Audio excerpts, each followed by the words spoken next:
দূর চলে যাবে একটু বাদে।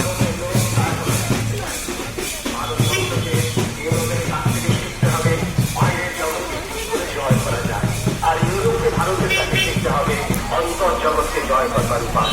তাহলে তখন আর হিন্দু আর ইউরোপীয় বলে আলাদা কিছু থাকবে না, থাকবে একটি আদর্শ মানব জাতি যে বহির্জগৎ এবং অন্তর্জগৎ উভয়কে জয় করেছে।